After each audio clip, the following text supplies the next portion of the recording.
Bismillahirrahmanirrahim. Assalamualaikum warahmatullahi wabarakatuh. Selamat siang, salam sejahtera buat rekan-rekan semua, kepada Direktur Eksekutif Populi Center, Bapak Afri Madona, dan juga rekan-rekan dari Populi Center yang telah bekerja keras mempersiapkan acara ini. Jadi pada hari ini kita akan mengadakan diskusi. Diskusi ini bertitik tolak pada buku yang ditulis oleh Profesor Markus Mitzner berjudul Ruling Indonesia, Jokowi's Presidency in an Age of Democratic Crisis and Great Power Competition yang diterbitkan oleh Michigan University Press pada tahun ini. Dan tadi dalam obrolan santai kami, Prof. Markus menyampaikan bahwa buku ini jangan dibeli. Ini open access, artinya bisa di-download dari websitenya Michigan University Press, tinggal di-download dalam format PDF dan bisa dinikmati langsung oleh teman-teman semua. Jadi pada hari ini kita akan mendiskusikan buku ini, tetapi diskusi ini tidak hanya terbatas pada buku ini saja yang membahas tentang kepresidenan Joko Widodo dari 2014 sampai 2024. Kita akan membahas topik-topik yang lebih luas yang masih terkait dengan hal ini. Nah, diskusi ini akan saya bagi ke dalam 2 sesi dan formatnya adalah talk show. Jadi tidak ada presentasi, tidak ada PowerPoint, tidak ada Pak Markus 10 menit, Pak Panji 10 menit, dan Pak Gede 10 menit, tidak ada. Jadi formatnya adalah kita berdialog, kita berdiskusi dan mengalir saja selama kurang lebih 1 jam ke depan, dan nanti pada pukul 14.30 saya akan buka sesi selanjutnya berupa sesi tanya jawab dari audiens yang telah hadir di sini jauh-jauh dari Depok, dari wilayah lain di sekitaran Jabodetabek, dan juga kepada audiens yang telah hadir di Zoom, yang hadir secara online. Karena ada yang secara personal menghubungi saya minta link Zoom yang beliau itu berada di zona waktu 13 jam dari Jakarta, dari waktu Indonesia Barat. Jadi di sana sedang jam 1 pagi atau setengah 1 pagi dan nonton diskusi ini. Baik, jadi sebelum kita memulai diskusinya, izinkan saya untuk memperkenalkan diri saya dulu. Nama saya adalah Azriansah. Saya adalah peneliti senior di Populi Center dan saya bergabung di Populi belum lama, baru bulan Oktober tahun lalu, 2025. Dan pembicara utama kita hari ini adalah Profesor Dr. Markus Mitzner yang beliau juga adalah Ketua Department of Political and Social Change di Australian National University di Canberra, Australia. Kemudian hadir di sebelah kanan dari Pak Markus adalah Bapak Dr. Panji Anugrah Permana, yang beliau juga adalah Ketua Departemen Ilmu Politik di Universitas Indonesia di Depok. Beliau adalah dulu sekian belas tahun yang lalu adalah penguji dari skripsi saya sewaktu saya menempuh kuliah di Universitas Indonesia. Dan di sebelah kiri saya ada sahabat saya, Bapak Gede Metra, kolega di Universitas Islam Internasional Indonesia juga, meraih PhD-nya dari Northwestern University di Evanston, Illinois, dan beliau akan menjadi narasumber, menjadi discussion dari kegiatan diskusi hari ini. Nah, jadi untuk memulainya sebagai kick off Pak Markus, pertanyaan yang paling penting biasanya dalam penelitian adalah kenapa buku ini penting, Pak Markus? Jadi mungkin Pak Markus bisa jelaskan mengapa buku Ruling Indonesia ini menjadi buku yang penting tidak hanya bagi kalangan akademisi, ilmuwan politik terutama, tetapi juga bagi para pengambil kebijakan dan juga bagi masyarakat pada umumnya. Mungkin Pak Markus bisa memberikan penjelasan tentang ini. Silakan, Pak Markus.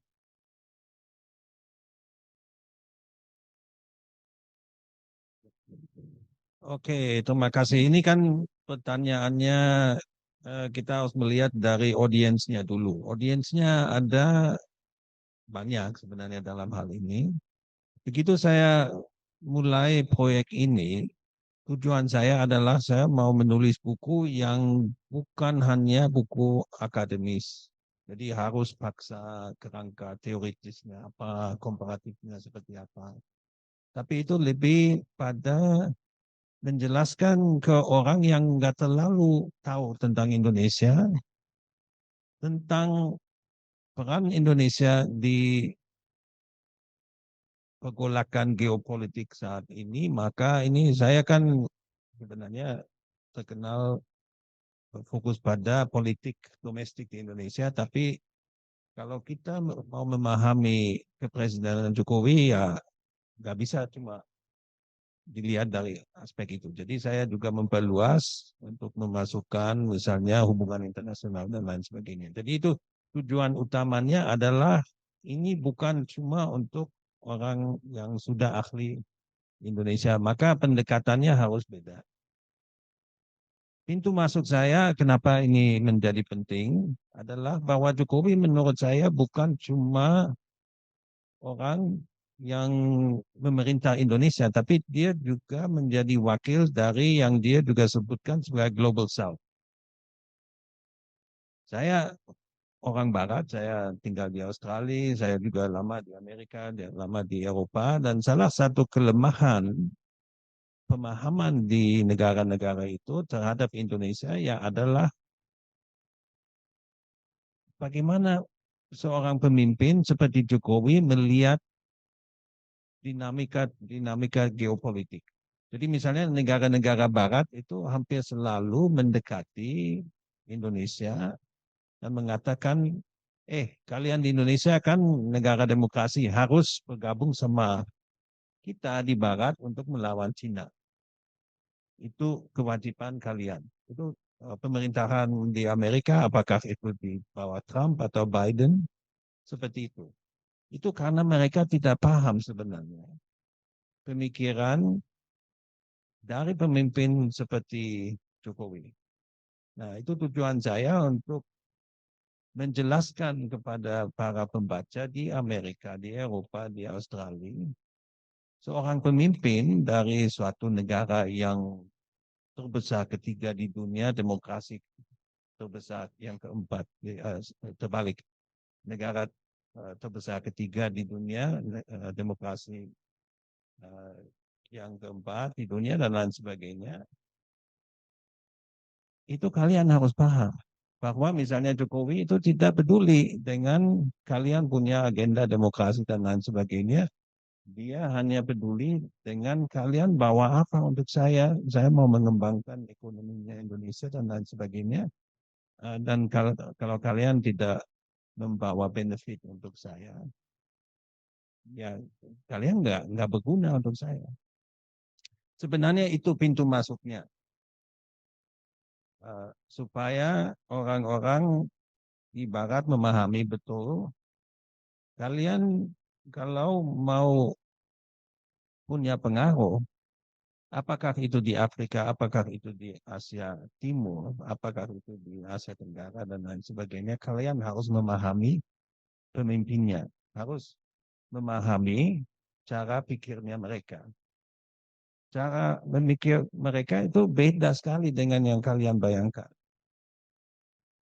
Nah itu saya kutipkan di buku juga Jokowi cerita, ya itu kalau dari Amerika menunya datang dia cuma cerita-cerita, kalian punya kewajiban ini, musuh kita bersama itu Cina, kita kan sama-sama negara demokrasi. Terus Jokowi bilang, oke, boleh aja, tapi lu bawa apa? Kalau Cina setiap 2 minggu datang ada rombongan bisnis mereka usulkan ini, kamu bawa apa? Nah itu menurut saya penting untuk dipahami oleh banyak kedutaan besar juga di Jakarta yang mau kerjasama dengan pemerintah Indonesia, tapi sering tidak paham bagaimana harus berkomunikasi dengan seorang presiden misalnya yang pemikirannya bersifat pragmatis. Dan tidak seperti dulu, oke, di perang dingin kita berpihak dengan barat atau timur. Sekarang the world is a lot more complicated.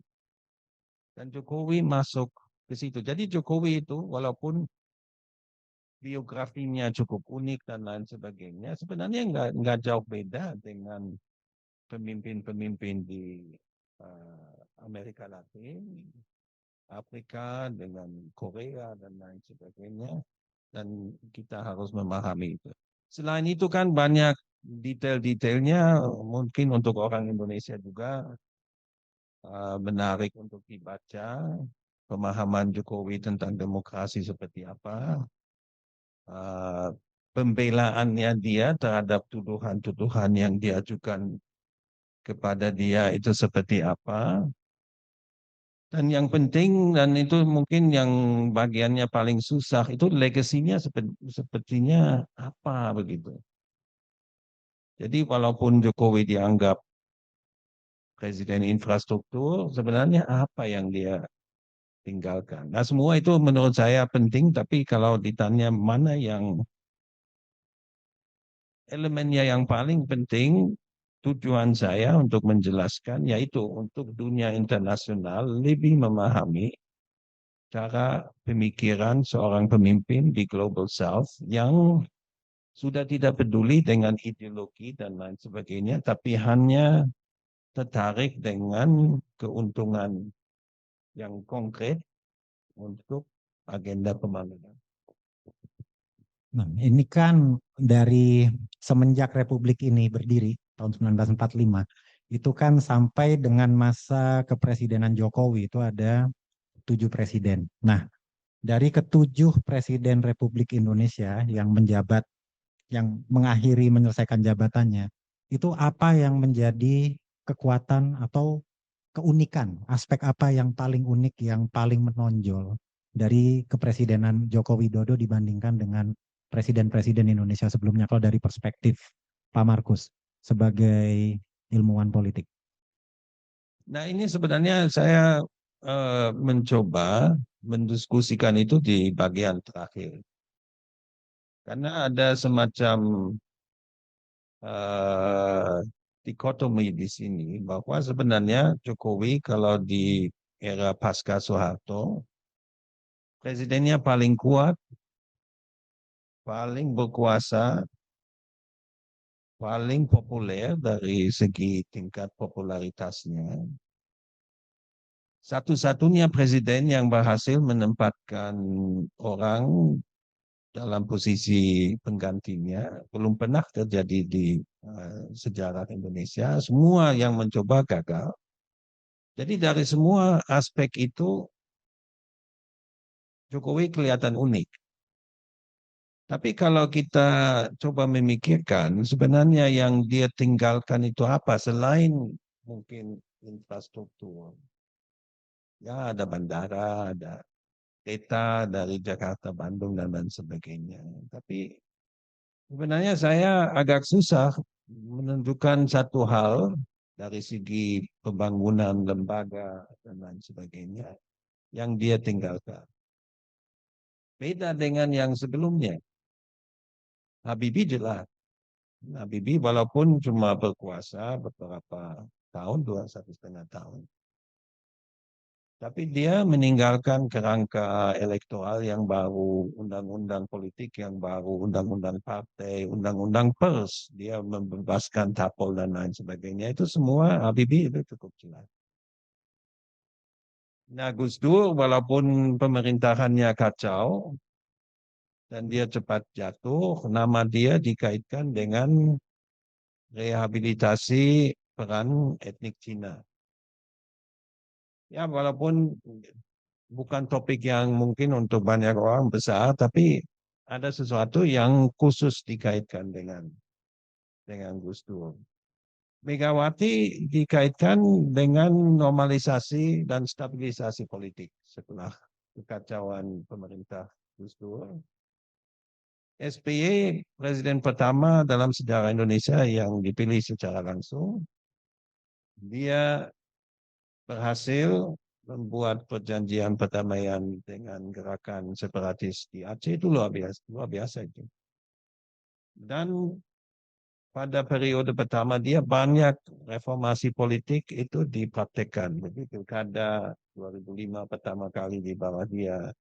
Sebenarnya Mahkamah Konstitusi, KPK itu juga baru mulai beroperasi di bawah dia, walaupun sudah dibentuk di bawah Megawati. Nah, sekarang Jokowi apa? Gitu. Itu pertanyaan untuk saya juga. Jadi dari segi reformasi struktural itu tidak ada. Dari segi reformasi politik tidak ada kemajuan dalam bidang itu. Mungkin dia akan sebutkan omnibus law. Ya, itu soal bidang ekonominya dan memang banyak yang mengatakan ya ada unsur-unsur dalam undang-undang itu yang cukup progresif dari segi investor asing misalnya. Tapi dari segi politik, lembaga politik itu dia tidak terlalu aktif sebenarnya di situ. Tapi saya juga mengajukan interpretasi di situ bahwa ini sebenarnya bukan hanya sesuatu yang buruk. Karena walaupun dia tidak membangun lembaga-lembaga yang reformis, dia juga tidak membangun lembaga anti demokrasi. Jadi misalnya kalau di Turki, Erdogan itu rajin sekali membongkar konstitusi, dia bangun sistem politik yang dicocokkan dengan agenda dia. Jokowi sebenarnya seorang pembangun lembaga itu yang malas. Dia nggak terlalu tertarik, terlalu kompleks. Jadi dia tidak tertarik dengan bidang itu. Nah, bagusnya sebenarnya dari itu adalah dia tidak, walaupun kualitas demokrasi menurun di bawah pemerintahan Jokowi, dia tidak melembagakan penurunan kualitas demokrasi itu. Dan itu sebenarnya membuka kesempatan untuk penggantinya untuk kembali ke jalur reformasi demokrasi.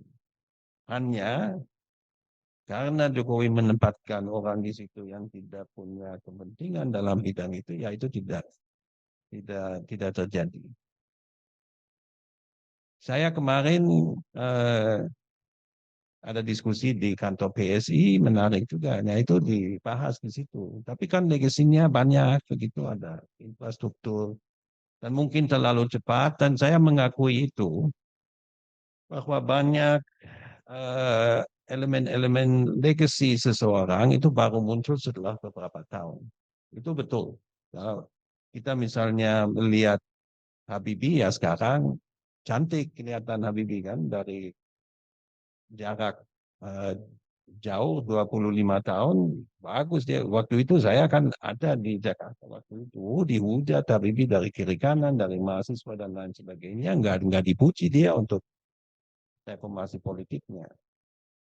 Jadi kita juga nggak tahu itu nanti 5 tahun lagi, 10 tahun lagi Pak Jokowi dilihat seperti apa. Nah, tapi saya bilang ya bukunya saya tulis sekarang. Saya belum bisa mengatakan itu dari 10 tahun, 5 tahun seperti apa. Tapi saat ini belum terlalu kelihatan di luar bidang infrastruktur yang kita akui semua. Kan? Itu sesuatu yang bagus. Apakah di Jakarta sendiri, LRT-nya, MRT-nya, terus fast train ke Bandung, itu semua kita akui, tapi di bidang politiknya agak kurang. Terima kasih Pak Markus. Nah, jadi saya sekarang akan memberi kesempatan kepada Mas Panji Anugrah.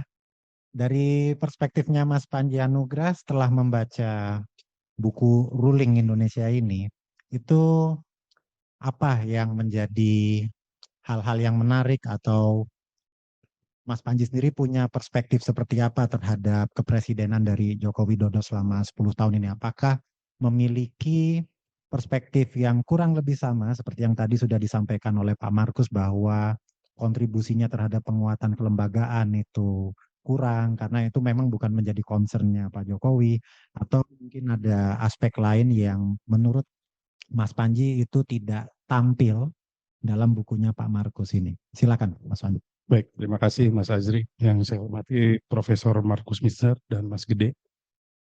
Serta teman-teman, terima kasih undangannya dari Populi ini, Mas Afri. Kalau saya mungkin sebelum menjawab pertanyaan Azri ingin melanjutkan dulu yang disampaikan Pak Markus. Sebetulnya secara implisit saya merasa ya di kondisi sekarang orang sudah mulai agak kangen juga sama Jokowi. Itu dalam arti bahwa paling tidak kepastian, certainty, stabilitas yang diciptakan oleh Jokowi ternyata udah mulai nih orang berpikir ketika rezimnya berbeda, ternyata beberapa kebijakan dianggap kurang sesuai, menimbulkan instabilitas, terutama ekonomi. Mungkin orang sudah mulai berpikir ya, apalagi mungkin di jangka yang agak panjang. Terlepas dari kalau saya mungkin lebih melihat pada konteks yang lebih spesifik kebijakan-kebijakan ekonomi pemerintah gitu ya yang hadir hari ini. Itu saja sudah menjadi satu indikator di luar tentunya hal-hal yang bersifat kritik publik terhadap pemerintahan Jokowi gitu ya. Artinya ada sesuatu juga ternyata yang kita mungkin di waktu yang lalu sangat berfokus pada kekecewaan publik terhadap rezim ini gitu ya, rezim Jokowi. Jadi saya melihat ada itu ya, implicitly semacam mungkin publik merasa bahwa oh Jokowi ternyata oke juga dalam konteks pengelolaan ekonomi, kebijakan dan lain sebagainya gitu. Itu yang pertama. Nah, kemudian pertanyaan Mas Azri soal buku Pak Markus, saya nggak punya komentar yang terlalu banyak. Bagi saya ini karya yang sangat luar biasa ya, bukan karena saya temannya Pak Markus, tapi karena menurut saya udah sangat langka buku yang ini kan satu manuskrip yang sifatnya cukup komprehensif ya tentang Jokowi, wide ranging issues-nya ada di sini, bicara soal bagaimana Jokowi membangun koalisi politik gitu ya, bagaimana strategi dia mengembangkan apa namanya prinsip-prinsip reward and punishment sebagai seorang politisi yang realis, yang pragmatis dalam bahasa Pak Markus, tapi juga isu tadi konteks Indonesia dalam global politics ini yang agak jarang nih menempatkan itu. Jadi mungkin Pak Markus punya target audiens yang lebih luas, bukan hanya sekedar orang Indonesia atau yang concern di isu domestik ya. Tapi nggak hanya itu, Pak Markus juga bicara isu demokrasi, bicara soal tentu yang paling seksi di bagian akhir soal transisi kemudian kan, transisi ke pemerintahan berikutnya. Hal yang kemudian mungkin bagi sebagian orang masih merasakan kekecewaan ketika terjadi transisi politik seperti itu. Nah, yang kedua, saya kira bukan cuma soal isu yang di-cover oleh Pak Markus, tapi juga yang paling mahal adalah apa namanya secara metodologi ini primary datanya luar biasa. Saya nggak tahu lagi dalam waktu 20-30 tahun ke depan akan muncul karya kayak gini lagi nggak. Makanya saya nggak tahu kemarin sempat kepikir kok Pak Markus bikin bikin karya yang combining primary sama secondary data yang apa dapat first hand information yang seperti ini ya. Tapi cara menulisnya benar kata Pak Markus nggak boring gitu loh. Jadi kadang-kadang kalau baca political scientist saya juga males ya, apalagi kita di luar political scientist suka ngantuk karena banyak theoretical explanation. Ini kan bukunya Pak Markus ada cerita Pak Basuki nginjek kaki Pak Markus gitu ya. Jadi cukup menarik detail naratifnya yang menurut saya kekayaan ya dari buku ini. Jadi dari sisi isu, dari sisi metode saya sebagai political scientist tentu akan melihat bahwa ini saya nggak tahu ya, bagi saya ini mungkin salah satu karya terbaik Pak Markus yang saya ikuti sejak Pak Markus jadi Indonesianis. Jadi saya nggak tahu harus bandingin sama siapa pasca Orde Baru karya ini ya, karyanya Pak Markus ini. Mungkin dulu kalau Azri ingat kan ada bukunya Faith yang detail juga gitu ya tentang the decline of constitutional democracy, bukunya Kahin ya walaupun relying on more secondary data, tapi Pak Markus kan kelebihannya nih primary datanya sangat kaya gitu. Nah, ini yang menurut saya sisi-sisi yang agak eksepsional ya. Jadi nggak ketemu gitu loh di karya-karya yang lain yang mungkin banyak relying on secondary data. Tapi yang menarik dari Pak Markus adalah cara dia untuk membangun keseimbangan menurut saya. Ya kan karena mungkin tadi ada akses untuk dapat informasi. Saya nggak tahu juga ini mungkin nanti diklarifikasi Pak Markus ya. Tapi cara beliau membangun keseimbangan dan objektivitas sebagai seorang saintis, saya harus angkat jempol karena kadang-kadang untuk membantah statement dari primary data, Pak Markus pakai secondary data. Misalnya contoh ketika ngomongin soal wawancara dengan Pak Jokowi soal demokrasi nggak ada masalah gitu ya. Tapi Pak Markus pakai data-data statistik dari indeks-indeks demokrasi yang bersifat global. Jadi nggak langsung gitu loh cara-cara membantahnya. Jadi ini sesuatu yang menurut saya menarik ya. Saya juga nggak tahu nih apakah setelah buku ini publish sudahkah dibaca oleh beliau atau orang-orangnya Pak Jokowi dan bagaimana responnya seperti itu ya. Karena kelihatan Pak Markus menjaga betul nilai objektivitas dari buku itu gitu ya. Jadi itu beberapa poin yang menurut saya penting ya untuk dilihat sebagai sebuah karya akademik yang ya pasca Orde Baru ini salah satu karya yang sangat penting ya untuk dipahami karena balik lagi Jokowi adalah saya setuju dengan Pak Markus, Jokowi adalah presiden terkuat pasca Orde Baru itu no debat menurut saya karena faktanya dia begitu menguasai permainan di antara berbagai koalisi dengan berbagai kekuatan-kekuatan politik yang ada di Indonesia, dia bisa gunakan juga state aparatus dengan efektif. Tentu dari kacamata yang tidak menggunakan perspektif liberal demokrasi tentu ya, tapi dari kacamata yang lebih bersifat realis kita menempatkan itu. Jadi saya kira itu Mas Azri ya. Terima kasih. Iya, silakan Pak Markus mau langsung menanggapi. Cuma dua hal, yang satu tentang itu menarik menurut saya. Jadi saat ini memang sudah banyak yang mulai di bawah Jokowi everything was better. Tapi salah satu poin di bagian terakhir buku ini adalah yang bertanggung jawab atas pemilihan presiden saat ini ya Pak Jokowi. Jadi dan itu dengan pertimbangan yang cukup lama. Jadi bukan suatu keputusan yang impulsif, terus mungkin dia tidak tahu dan lain sebagainya. Itu benar-benar dia pikirkan dan pilihannya jatuh pada presiden yang saat ini. Jadi agak menarik nanti untuk kita lihat bagaimana dalam perjalanannya soal nostalgia terhadap Jokowi itu bertentangan atau tidak dengan sejarah ini. Bahwa yang bertanggung jawab sebenarnya terhadap semua proses ini adalah Pak Jokowi. Dan saya tulis dalam buku ini persoalannya adalah untuk Pak Jokowi. Dia dalam legasinya bertanggung jawab terhadap semuanya yang terjadi dalam 10 tahun pemerintahan dia. Tapi ditambah dengan apa yang terjadi saat ini itu juga mulai menjadi pertanggungjawaban dia.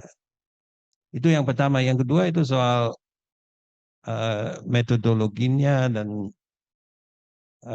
saya ceritakan latar belakangnya buku ini memang jadi panjang lebar itu inisiatifnya dan saya kaget sendiri kan dari Pak Jokowi itu sendiri dan saya mengajukan beberapa persyaratan.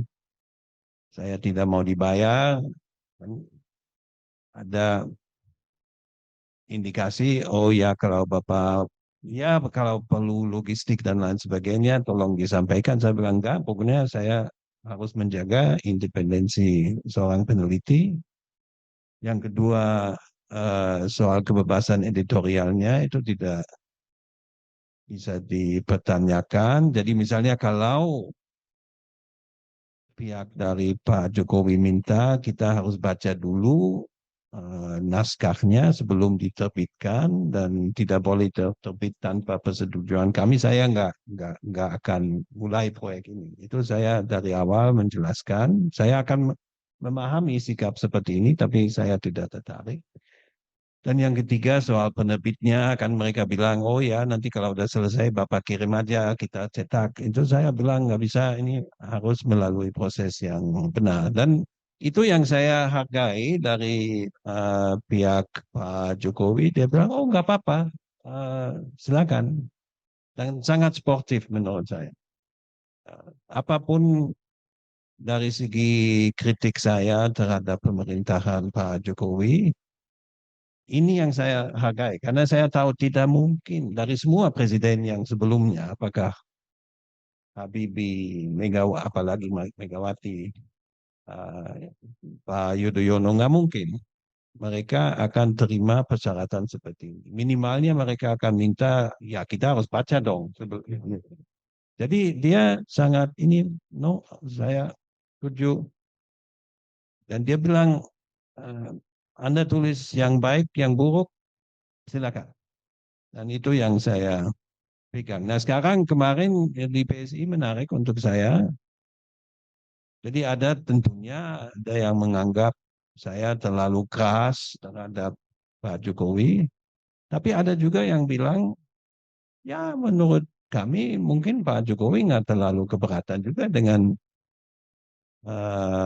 analisis ini yang mengatakan bahwa dia sangat terobsesi dengan ekonominya dan lain sebagainya. Mungkin dia malah setuju.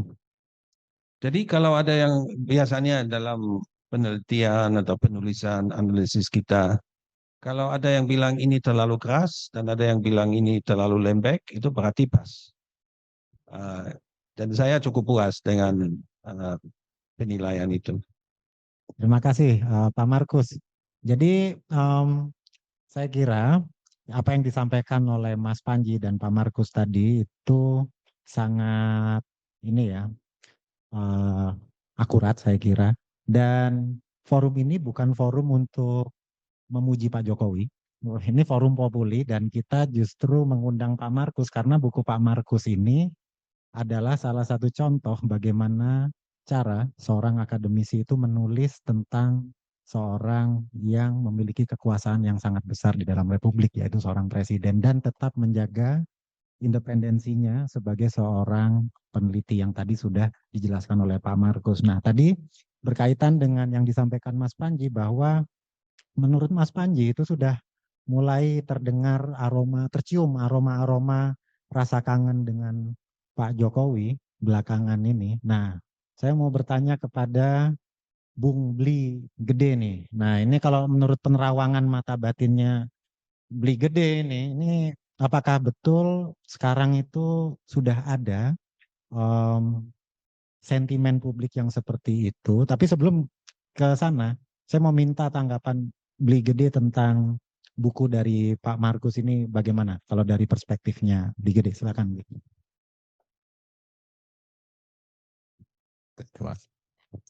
Pertama-tama mungkin saya mau mengucapkan terima kasih banyak untuk kesempatan membedah ngobrol bareng Prof. Markus dan Mas Panji. Terima kasih Mas Azri dan Mas Afri dari Populi, Direktur Populi. Buku ini sebenarnya sudah sangat dinanti oleh para pelajar politik Indonesia. Berita bahwa Pak Markus dapat akses A1, bisa ngobrol langsung dengan Pak Jokowi itu sudah beredar lama.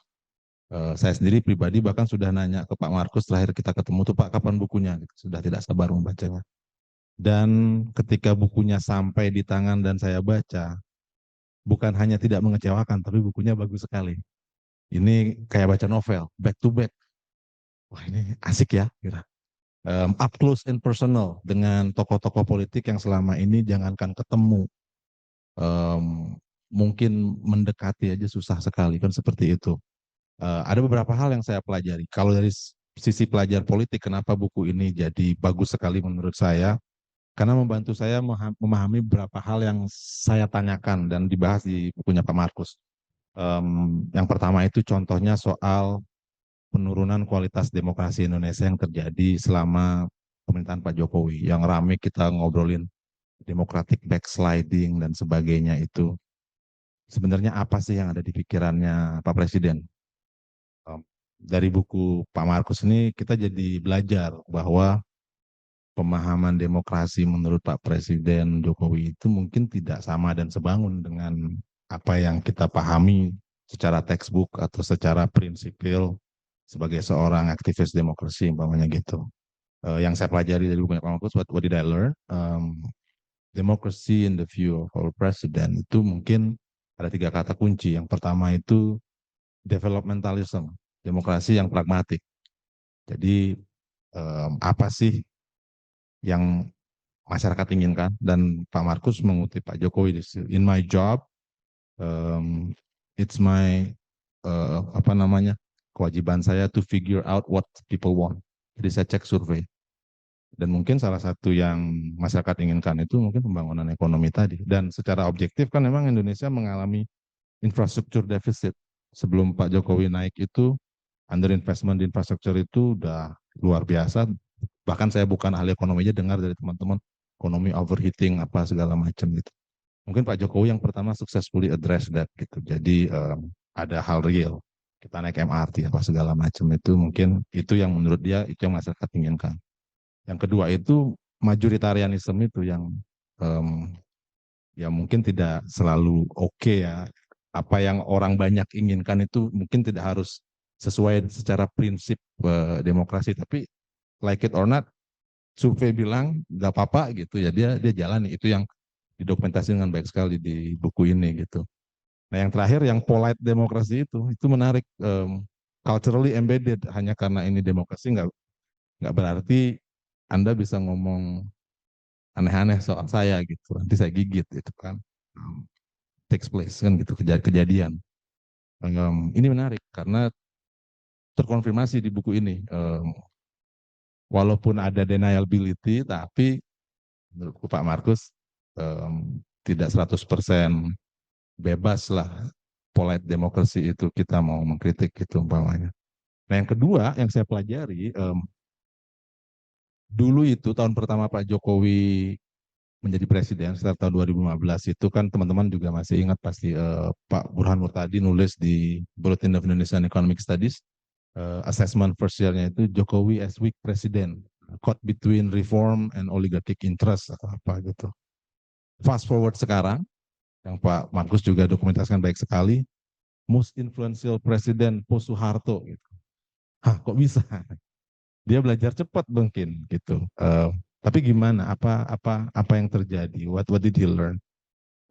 Di buku ini terlihat jelas itu Pak Jokowi itu orang yang mendengarkan. Pak Tom Lembong berkata yang dicatat oleh Pak Markus juga, he's like a sponge gitu.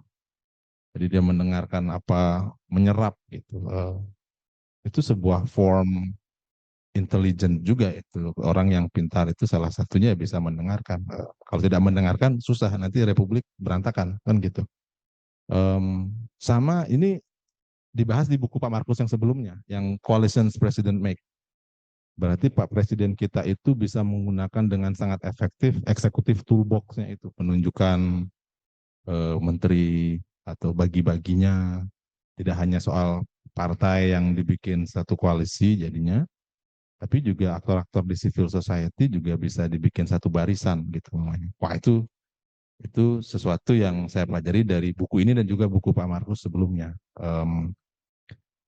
Nah, yang sudah dibahas oleh Mas Panji dan Bung Azri tanyakan tadi soal nostalgia ke Pak Jokowi, udah nostalgia baru berapa tahun. Tapi itu mungkin make sense. Pak Jokowi itu to be fair, dan Pak Markus tulis ini di bukunya, dan data menunjukkan dia bisa jaga inflasi. Rendah di bawah 4% terus. Compare dengan Pak BY aja, Pak BY 7-6% pokoknya gitu. Berarti kan oke gitu kalau remarkable. Walaupun secara economic growth, sebenarnya tidak melampaui Pak BY. 4%, tapi kalau COVID-nya kita keluarin jadi 5,1 gitu di buku Pak Markus tulis. Berarti kan on par dengan Pak B. Jadi maksudnya ekonomi terjaga gitu.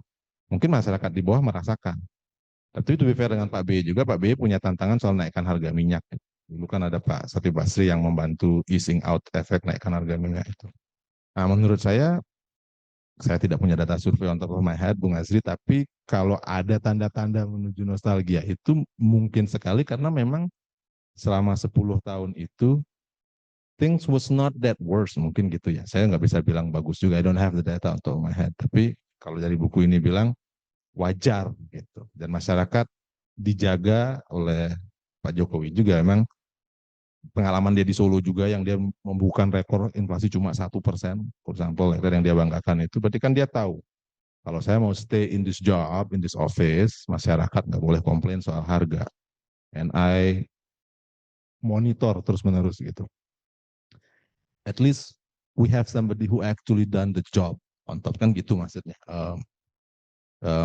Kira-kira itu yang saya pelajari dari bukunya Prof. Markus ya. Nah, soal penurunan kualitas demokrasi, karena memang Pak Presidennya mikirin ekonomi, first principle itu collateral damage aja. Ya udah gimana lagi gitu.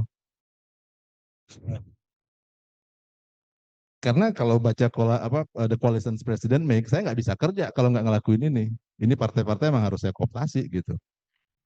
Ya kan? Either you want the democracy quality-nya menurun, tapi tidak saya matikan juga gitu. Saya nggak jadi 3 periode karena saya tahu masyarakat nggak mau gitu. Jadi dia tahu ada limit gitu.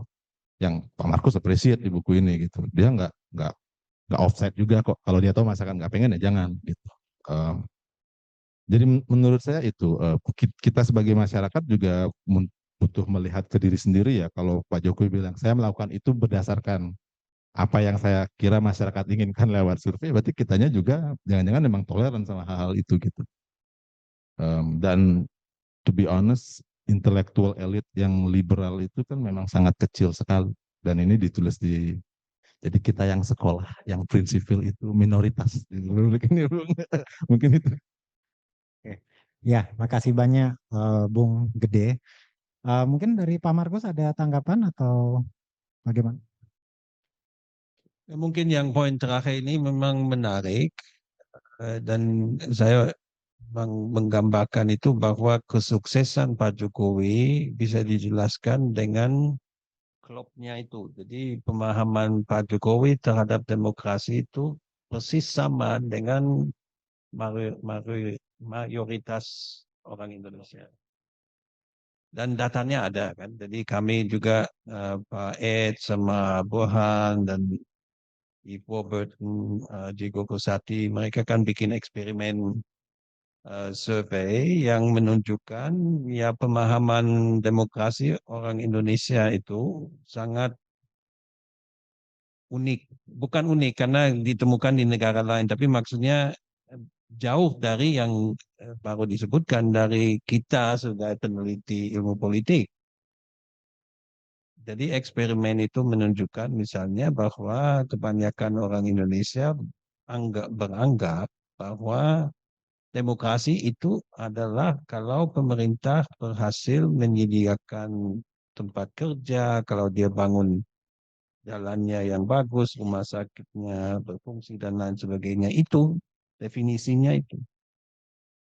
Jadi kalau ada law and order dan lain sebagainya, jadi yang itu yang baru disebutkan, yang benar-benar principal Democrats itu mungkin 11%.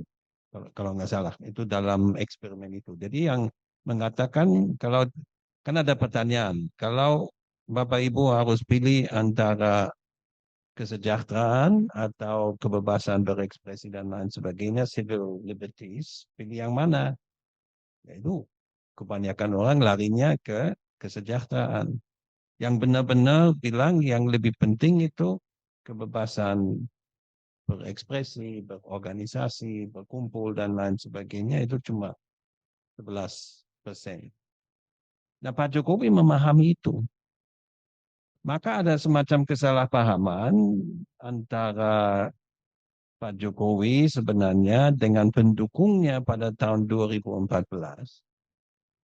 Khususnya orang-orang liberal dari LSM dan kelompok progresif yang larinya ke Pak Jokowi karena menganggap dirinya sebagai satu-satunya alternatif untuk mencegah naiknya Pak Prabowo.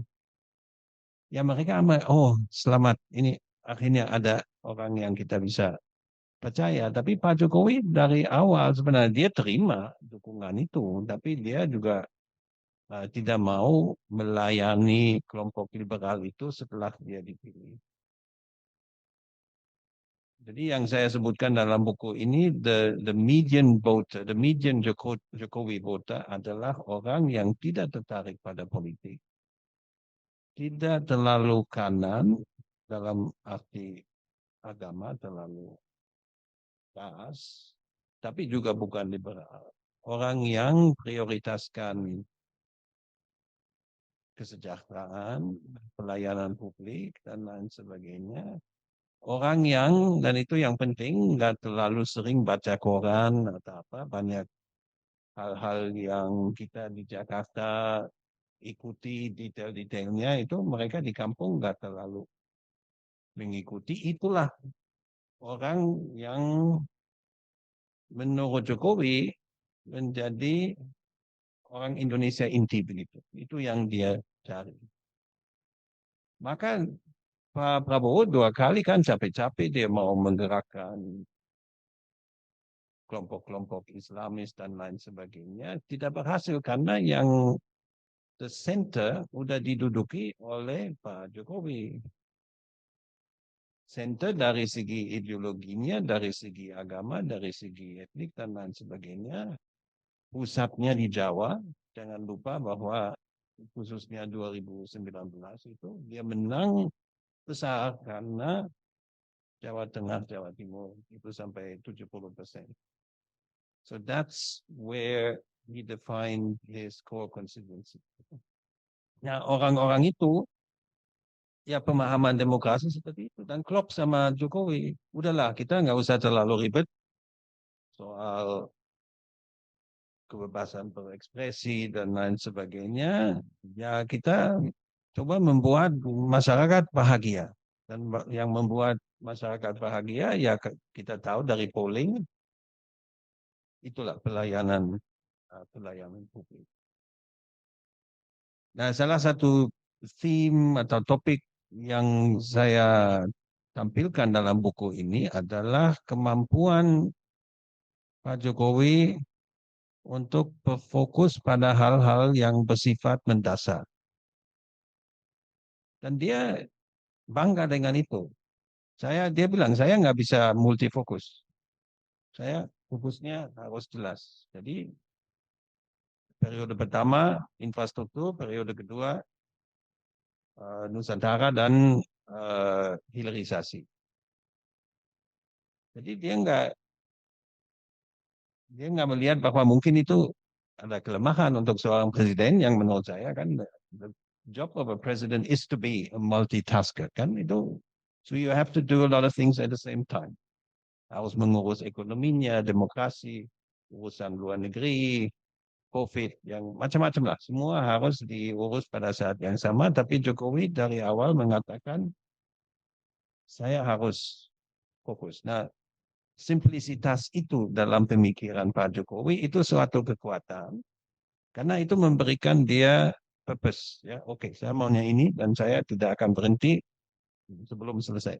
Itu kuat, apalagi kalau dibandingkan dengan Pak SBY sebelumnya yang agak ragu-ragu, terus kita membentuk komite dulu, dan itu kalau terlalu banyak orang menolak, ya kita nggak jadi, dan lain sebagainya. Jadi dia cukup kuat untuk mendorong suatu agenda yang menurut dia sudah benar. Tapi kelemahan dari semua itu adalah ya karena dia kehilangan nuansa dalam berpolitik. Juga dalam ekonominya. Itu poinnya Tom Lembong kan. Ya dia bangun infrastruktur juga ya karena gampang sebenarnya.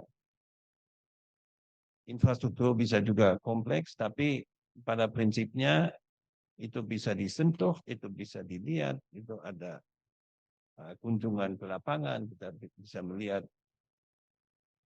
sudah maju belum dan lain sebagainya. Itu salah satu alasan kenapa Pak Jokowi fokus ke situ. Tapi kompleksitas ekonomi modern, the service sector, all this, itu terlalu kompleks untuk dia, dan pada saat yang sama juga persoalan demokrasi. Pokoknya apa maunya rakyat itu demokrasi.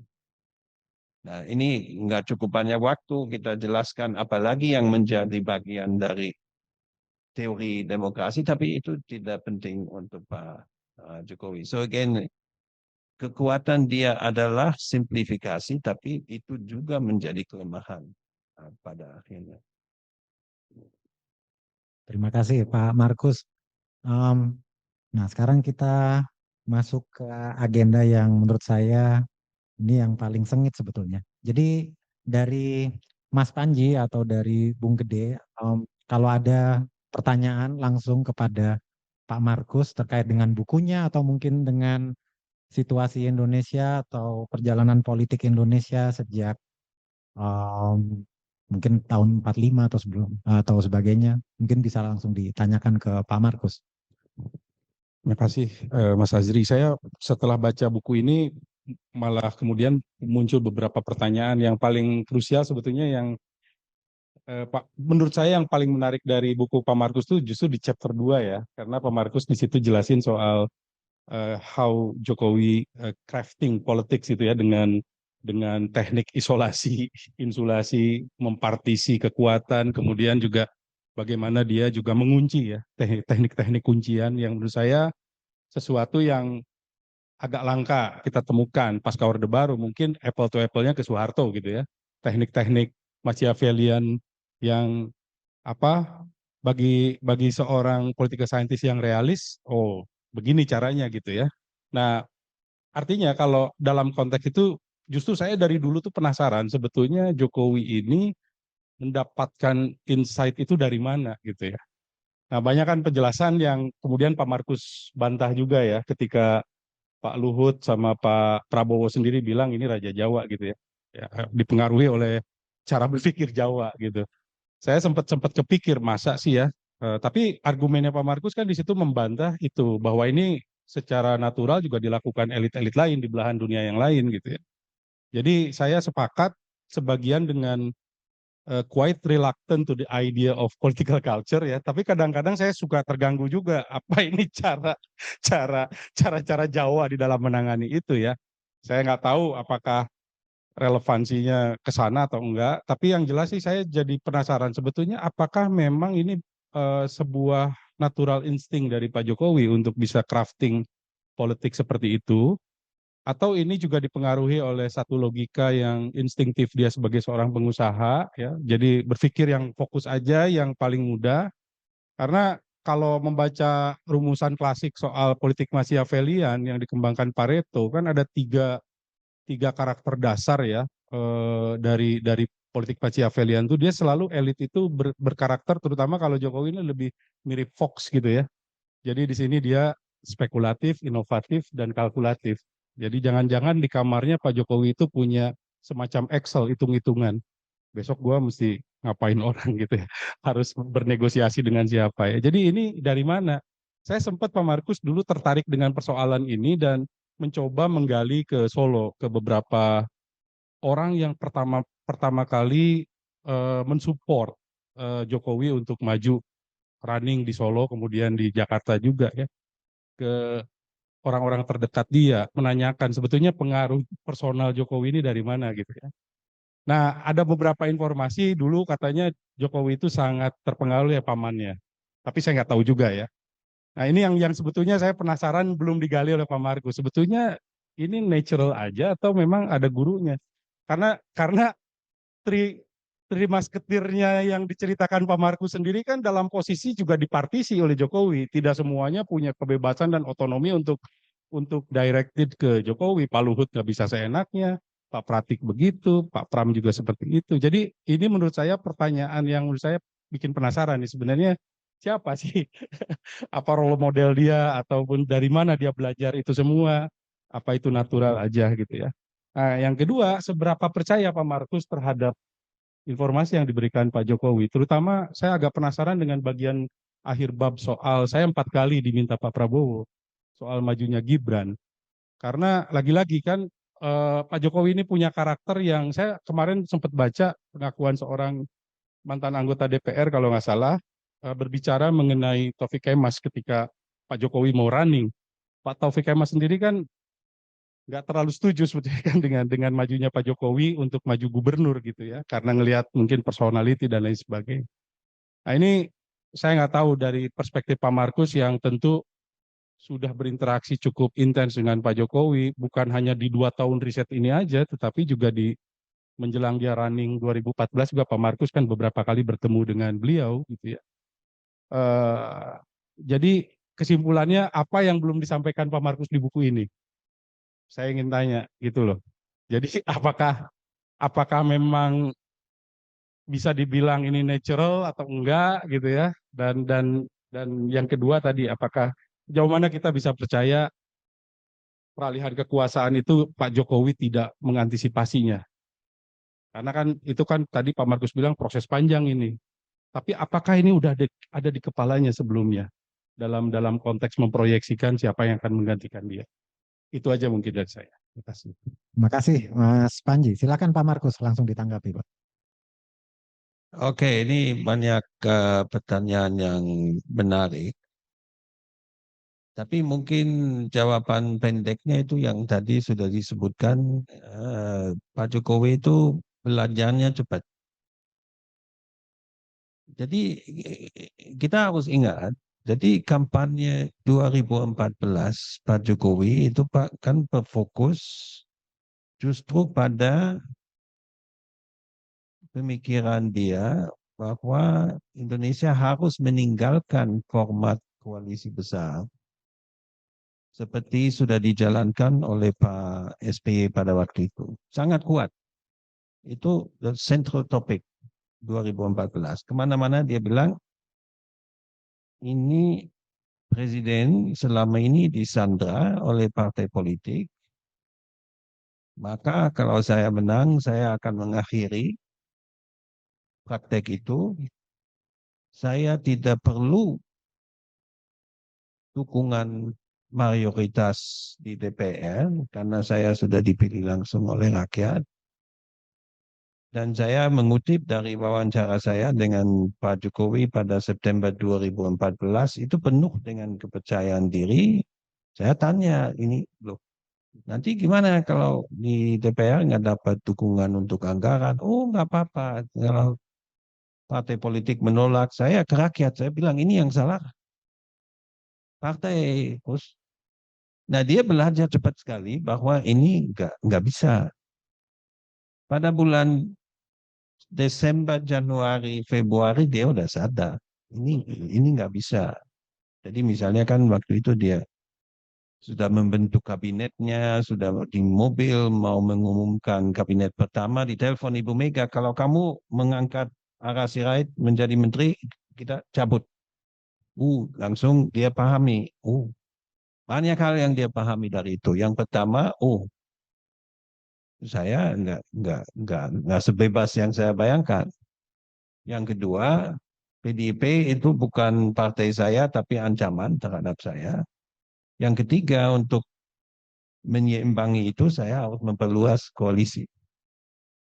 Maka akhirnya koalisi dia bukan cuma sebesar Pak SBY, tapi lebih besar lagi. Dan dipaksa dengan cara koalisi. Kan? Jadi ada kan partai, biasanya ada satu asumsi, kami pikir banyak partai mau masuk pemerintahan, tapi dalam kasus pada waktu itu Golkar nggak mau di bawah Bakri, nggak mau. Tapi diganti ketua umumnya dengan seorang yang pro Jokowi, P3 sama, diganti ketua umumnya masuk. Jadi sebenarnya itu bukan soal strategi Jawa, ada ini pragmatis, dia insting ya bukan juga instinktif belajar tepat. Oh begini cara, this is how it works. Caranya dia menangani para oligark ya sama juga kan, dia melihat saya perlu duit mereka, tapi saya juga nggak mau dikuasai oleh mereka, maka ya ini saya punya alat kekuasaan dari presiden yang saya bisa pakai untuk mempengaruhi mereka, tapi ya saya juga mau menggunakan mereka. So it's all about experience with him. Dan itu sekarang agak ya menarik kan dibandingkan Pak SBY sama kan. Pak SBY tahun pertama susah, dia masuk ke DPR yang dia tidak kuasai, akhirnya dia bilang, kami harus ambil alih Golkar. Nah, itu melalui Pak Kala.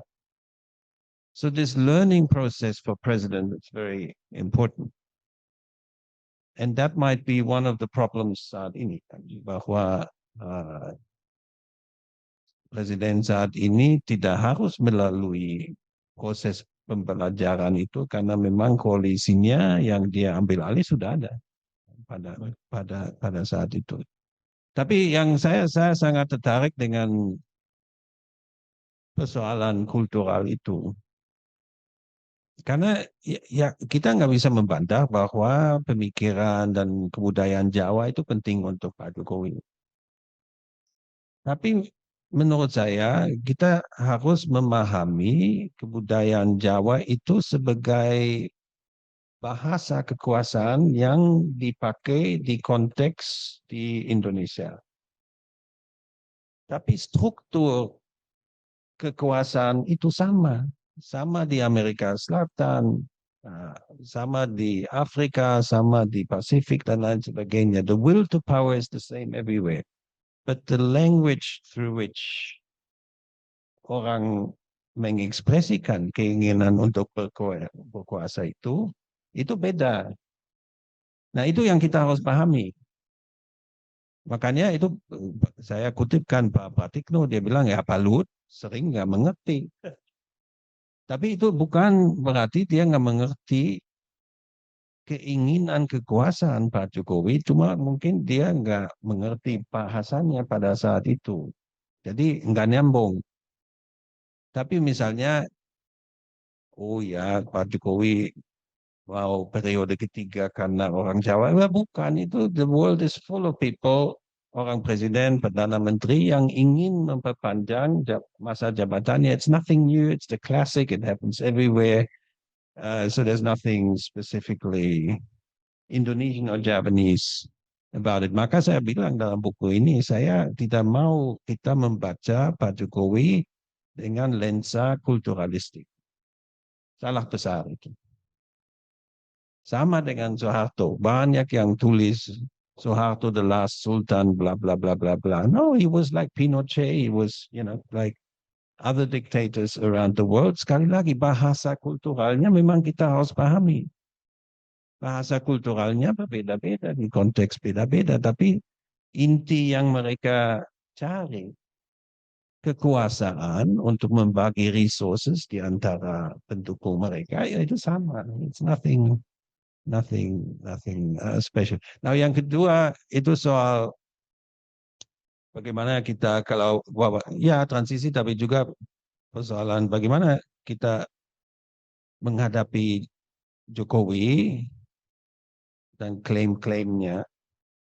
Nah, itu kan the first part of the book menjelaskan itu. It's difficult. Tapi saya sebagai seorang peneliti politik, ya saya dari dulu saya beranggapan kalau saya bertemu dengan orang politik, ya saya nggak berharap bahwa dia akan menceritakan ke saya yang sejujurnya. I assume a politician is going to lie. It's nothing new. Tapi teknik kita adalah ya kita harus siap. Dan pengalaman saya, maka kalau saya masuk untuk wawancara dengan seseorang, persiapannya itu harus 100%, harus matang. Kalau enggak, mati kita. Apalagi dengan seorang pro seperti Jokowi. Tapi pengalaman saya, begitu kita menunjukkan kepada orang, saya tahu Pak. Saya tahu Pak, ini saya sudah dapat cerita ini, terus saya sudah baca angka ini, dan dari pihak, dan bukan cuma Pak Jokowi, tapi banyak orang lain langsung berubah. Begitu mereka sadar, oh ini bukan orang bodoh, kita nggak bisa main yang gampang-gampang, kita harus benar-benar melibatkan diri dalam diskusi ini. Sering dengan Pak Jokowi waktu itu sering saya tahu kalau dia benar-benar ingin berdebat yang benar-benaran, kalau dia bilang, oh tahu ya. Jadi saya dalam pertanyaan saya sudah mengajukan sesuatu, terus dia bilang, oh tahu ya, oh tahu, dengar dari mana? Terus begitu dia tahu, saya nggak bisa cuma dipresentasikan dengan fakta ini dan lain sebagainya yang sudah dipersiapkan oleh stafnya. Dan baru dia bebas. engage. Now that doesn't mean that I caught everything that he tried to sell me. Tapi tadi Anda kan sudah sebutkan ya, teknik saya adalah oke, Jokowi bilang A, tapi saya dapat informasi dari sumber-sumber lain. Ceritanya mungkin ada bagiannya A, tapi ada juga B, C, dan D. Dan ada statistiknya yang membantah klaimnya. Nah, yang soal misalnya Pak Jokowi bilang, oh saya udah bilang ke Prabowo 4 kali saya nggak setuju Gibran jadi cawapres. Ya, itu kan saya langsung membantah juga dengan cerita dari orang lain. Setelah saya menulis buku ini, saya belajar lebih banyak lagi tentang proses itu, lebih kompleks lagi, tapi pada prinsipnya ya itu jelas orang awam aja paham bahwa kalau begitu ada tawaran anaknya menjadi bagian dari tiket itu, ya sudah, itu sesuatu yang menentukan dalam hal itu. Terima kasih Pak Markus. Nah, sekarang dari Bung Beli Gede, ada yang mau ditanyakan atau mau diperdebatkan mungkin dari isi buku ini, Bung? Mungkin satu pertanyaan aja ya. Jadi buku ini tentu akan dibaca oleh banyak orang, bukan hanya kita yang belajar politik Indonesia. Mungkin politisi juga bakal baca buku ini. Nah, yang berbahaya, buku ini menyediakan resep untuk bisa sukses kayak Pak Jokowi umpamanya gitu. Contoh yang buku ini menyediakan resep how to be successful like Jokowi. Banyak dealing with party politics yang di chapter 2 yang Mas Panji tadi bilang itu. Kalau Pak BY dulu kan dibikinkan sekretariat, jadi mereka bisa koordinasi menghadapi dia, jadi posisi kuat. Yang ini Pak Markus tulis di sini.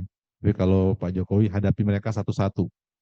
Mereka punya coordination problem, jadi kayak prisoner's dilemma gitu. Pasti make wrong choices, karena mereka don't trust each other. Nah, itu resep satu, hadapi partai politik. If they learn something from the book gitu. Terus yang kedua, apalagi yang bisa dipelajari ya. Tapi intinya,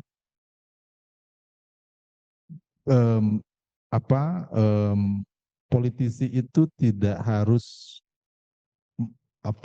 menghabiskan prinsip-prinsip demokrasi sebagai hal yang utama untuk bisa memerintah di Indonesia. And sometimes you get away with that gitu.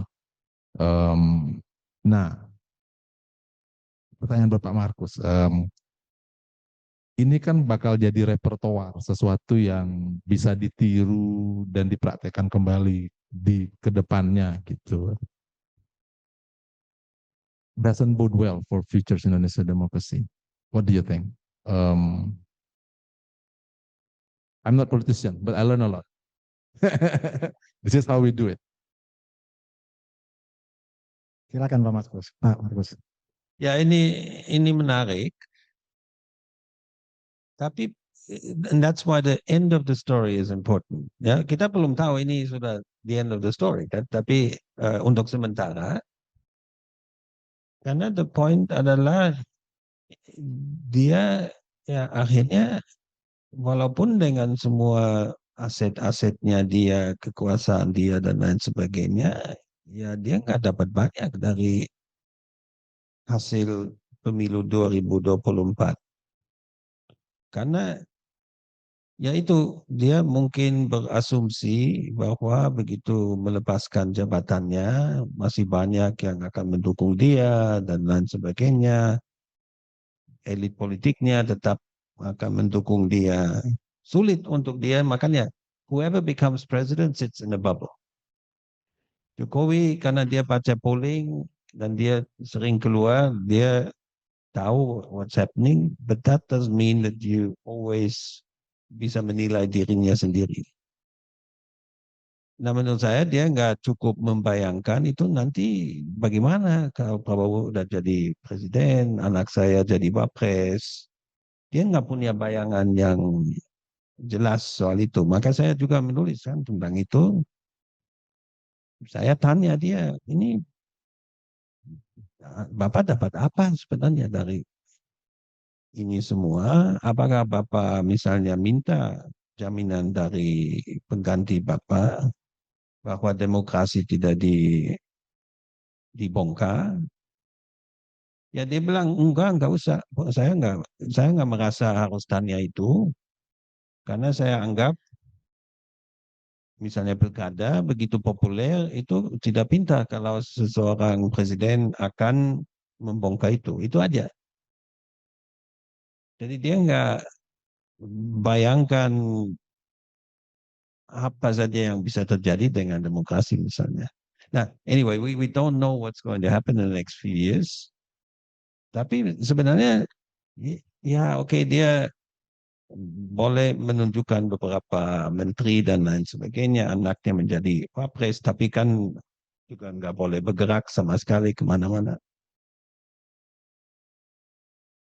So yes, people could learn from the book how to rule well, but the transition is certainly not something that looks particularly promising for them.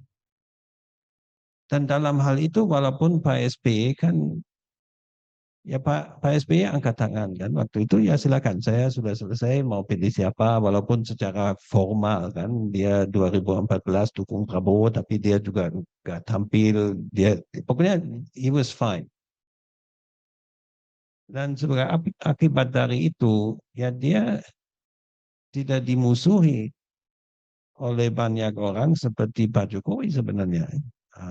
Karena campur tangan dalam proses politik selanjutnya. Dan Pak SBY sekarang anaknya ketua umum Partai Demokrat masih hidup dan lain sebagainya. Pak Jokowi nggak punya partai, ya punya partai sekarang PSI tapi kecil. Bingung juga kan, dia selama 10 tahun dia bilang, saya nggak ingin punya partai. Partai itu dalam mata orang Indonesia buruk. Saya nggak mau sentuh itu. Sekarang terpaksa, baru dia sadar, mungkin saya perlu dapat yang sudah ada, yang kecil, yang jaringannya nggak terlalu besar. Jadi itu menunjukkan juga bahwa sebenarnya sepintar-pintarnya dia untuk menguasai Indonesia dan politik Indonesia, ya setelah lepas semua kekuasaan itu bingung juga dia.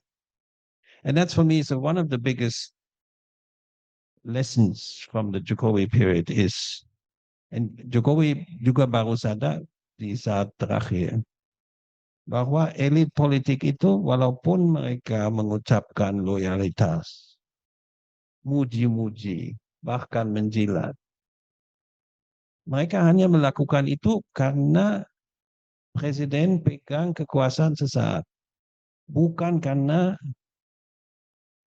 kepribadian orang itu. Nah, itu beda dengan Putin, dengan Erdogan, dengan Modi juga misalnya. Kalau di Indonesia, elit politik bilang, oke, Bapak akan memerintah 5 tahun, mungkin 10 tahun. Karena populer dari pihak Jokowi dari awal kan ada cukup jelas ini 10 tahun. Tapi setelah itu kami mau Bapak pergi. Nah, makanya begitu dia punya ide untuk periode ketiga bingung juga. Banyak yang datang memuji-muji dia, menjilat dan lain sebagainya. Di polling aja 80% bilang puas dengan Pak Jokowi, tapi begitu ditanya mau nggak periode ketiga, 80% bilang tidak. Bingung kan? Elit politiknya juga begitu mau dukung nggak? Oh, jangan Pak, nanti ada. Jadi yang pemahaman konsep kekuasaan itu di Indonesia pasca Soeharto yaitu everybody wants part of the cake. Mereka menerima, oke, ini saat ini presiden, tapi kita nggak mau lagi orang kayak Soeharto sampai 7 kali. Ngapain? Itu bukan kepentingan kita. Kita juga mau giliran kita mungkin 5 tahun lagi, 10 tahun lagi, mungkin kita belum ada tokohnya sekarang, tapi mungkin 5 tahun lagi. Itu mungkin Pak Jokowi kurang paham di akhir pemerintahan dia. He mistook all these expressions of loyalty as real personal affection and loyalty. Walaupun no, it's there's an expiry date, dan expiry date-nya jelas. Jadi pada tanggal 20 Oktober jam sekian habis. Jadi semua yang dia pakai untuk memaksakan loyalitas itu, jadi dia pegang Kejaksaan Agung, pegang polisi, pegang militer, pegang KPK dan lain sebagainya, lepas. Dan banyak yang bilang alhamdulillah. Sekarang kita agak bebas, ya, tapi sekarang masuk yang baru. Kita harus mengalihkan loyalitasnya ke yang baru. Tapi presiden yang saat ini mengalami hal yang sama. Sama itu semua orang kan bilang, oh Pak Prabowo hebat begini, gini, gini. Tapi mereka juga membuat itu dalam kesadaran, ya ini terbatas juga. Kita nggak mau yang ini menjadi suatu kedua dan lain sebagainya. Jadi ya itu, yes I agree with you. Mungkin ada yang bilang, oh saya ulangi aja yang dilakukan oleh Pak Jokowi, tapi ya ada dua hal. Yang pertama, it worked until the end, but not after the end. Dan yang kedua, ya sebenarnya yang saat ini tidak mengikuti apa yang dilakukan oleh Pak Jokowi. Baik, terima kasih banyak Pak Markus. Mungkin untuk penyemangat kita tepuk tangan dulu kepada 3 narasumber kita. Dan sekarang masuk ke sesi selanjutnya, yaitu sesi tanya jawab. Jika ada pertanyaan yang disampaikan secara online lewat Zoom, bisa ada nggak ya, Pak Udin? Kalau ada, mungkin bisa dipilih. Kalau enggak, atau masih dicari di audiens yang hadir di sini aja, kalau ada yang mau bertanya. Dan saya tidak akan membuka menampung 2 atau 3 pertanyaan. Jadi cukup siapa yang mau bertanya, silakan bertanya dan nanti langsung direspon oleh salah satu dari 3 narasumber kita yang sudah duduk manis di depan ini. Ada pertanyaan dari teman-teman? Silakan Pak Dimas. Sebutkan namanya dulu. Ya, terima kasih. Saya Dimas dari Populi Center. Terima kasih kehadirannya untuk bapak-bapak narasumber. Mungkin saya menanggapi sedikit soal apa namanya uh, sindrom rindu Jokowi yang terlalu cepat sebenarnya. Kalau kemarin kita apa namanya rindu Soeharto itu kan ketika sudah lama sekali setelah tumbang. Mungkin juga disebabkan karena gaya kepemimpinan yang berbeda. Kalau masyarakat kita selama 10 tahun terakhir atau di era Pak Jokowi terlalu terbiasa untuk melihat sosok pemimpin presiden yang berbicara langsung barangkali dengan masyarakat. Setiap kunjungan kemudian disempatkan untuk berbicara dengan masyarakat, bersentuhan langsung, dan itu diliput dan diamplifikasi. Sementara di hari ini Presiden Prabowo itu sampai dihitung tuh katanya kan soal world tour-nya, lebih banyak menghabiskan perhatiannya untuk persoalan diplomasi. Kali bagi saya itu, tapi itu di luar buku ya. Kemudian yang kedua, mungkin saya ingin meminta pendapat bahwa jika Presiden Jokowi terkenal dengan rezim pembangunan infrastrukturnya, pada titik apa yang membedakan dengan zaman Orde Baru? Itu satu. Itu yang kedua. Kemudian yang ketiga, Pak Markus menulis soal something about trial and errors. Gitu. Mungkin bahasa lainnya adalah belajar dengan cepat. Nah, apa best practice-nya dalam dalam kebijakan? Kalau tadi kan best practice-nya dalam hal mempelajari situasi politik, harus mendekati partai dengan cara seperti ini. Nah, dalam kebijakan itu seperti apa dan apakah itu yang tergambar pada saat COVID. Ya. Bagi sebagian orang menilai Indonesia cukup terlambat untuk mengantisipasi COVID, banyak korban jatuh, eh, dianggapnya pemerintah saat itu cukup denial, apa namanya, disuarakan oleh menteri-menteri. Ya. Eh, but at the end of the day, Indonesia dianggap termasuk yang cukup berhasil menangani apa ya, dampak destruktif dari hambatan ekonominya, terutama dalam hal ekonomi, menjaga ekonominya pasca COVID. Uh, Bagaimana Pak Markus melihat hal ini? Terima kasih. Terima kasih Pak Dimas. Silakan Pak Markus langsung ditanggapi saja Pak. 3 poin tadi. Boleh saya minta itu pertama, yang poin pertama soal perjalanan ke luar negeri itu intinya apa pertanyaannya? Hanya Komentar aja. hanya menanggapi saja, bukan bagian dari buku, bukan dari bagian dari pertanyaan. Yang pertama soal rindu Jokowi itu not part of your. Oke, terus yang kedua, oh ya, Ya, Infrastruktur ya, dan ya, perbedaannya zaman oke, Orde oke, Baru. ya, ya, ya. Jadi soal infrastruktur itu menarik karena Pak Jokowi sendiri punya pandangan yang cukup kompleks juga terhadap itu. Jadi dia, dan itu nggak banyak diberitakan waktu itu, tapi dia cerita ke saya dan Pak Basuki juga bilang begitu. Jadi misalnya dia bilang ini yang saya lakukan belum ada apa-apanya. Jadi saya bangun misalnya kalau nggak salah 2000 kilometer tol road yang baru, tapi kalau di Cina itu 250.000.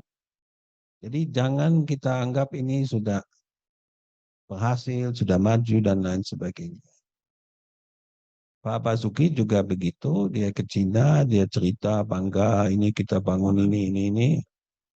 Ya Menteri Cina yang dia bernegosiasi dia cuma ketawa. Oh cuma segitu Pak ya. Jadi mereka sendiri sadar sebenarnya bahwa walaupun selama 10 tahun terjadi pembangunan infrastruktur dan Pak Jokowi dikenal dengan istilah Papa infrastruktur dan lain sebagainya, it wasn't a quantum leap at all. Jadi dari segi investmentnya pun itu masih kurang dari Orde Baru. Jadi persentasi pengeluaran infrastruktur terhadap GDP itu masih lebih tinggi di Soeharto dibandingkan dengan yang ini. Jadi kalau nggak salah di akhirnya mungkin 5% itu di persentasenya untuk infrastruktur, kalau di bawah Soeharto 7%. Itu cukup berbeda.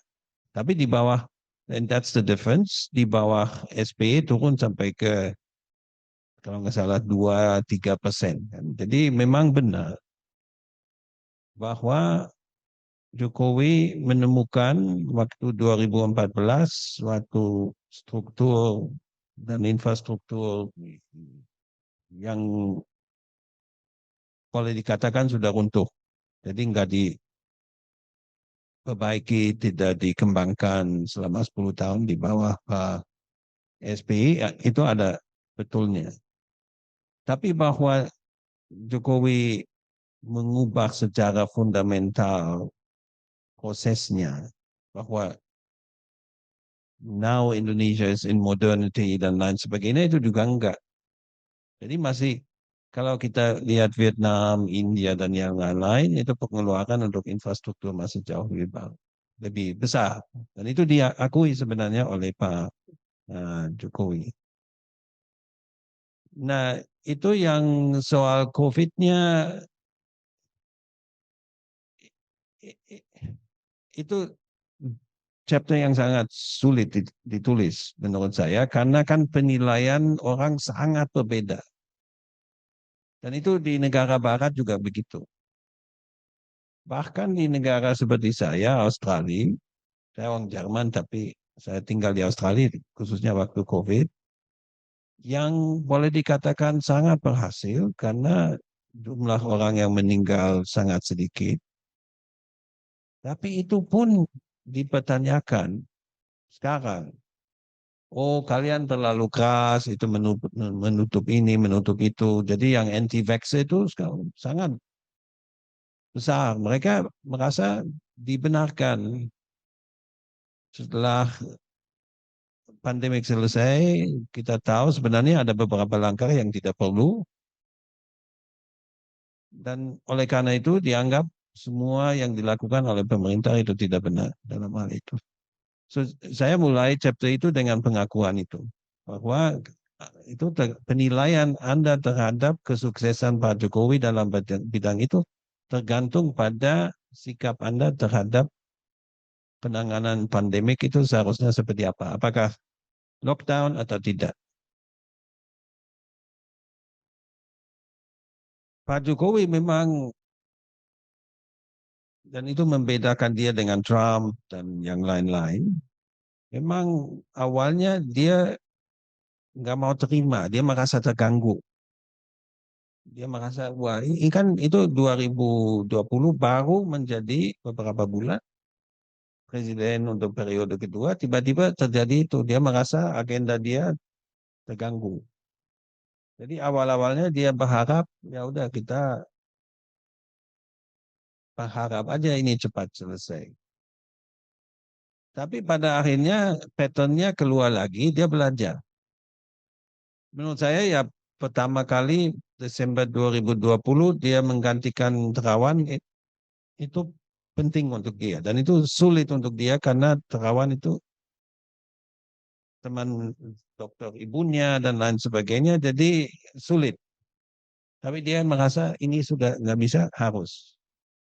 Yang kedua setelah Delta, ya masuk Pak Luhut di situ, karena dia juga tahu ini, oh ini mungkin dia kurang memperhatikan.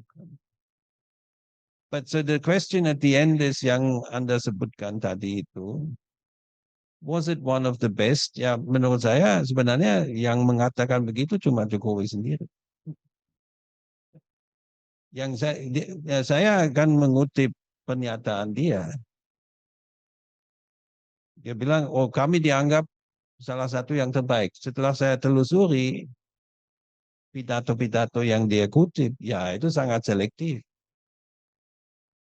Jadi yang dia kutip itu dari Sekretaris Jenderal WHO yang pada saat itu September Oktober 2021 setelah Delta sudah mau turun, ya dia mengatakan Indonesia salah satu negara saat itu yang berhasil menurunkan jumlah kasus dengan paling cepat.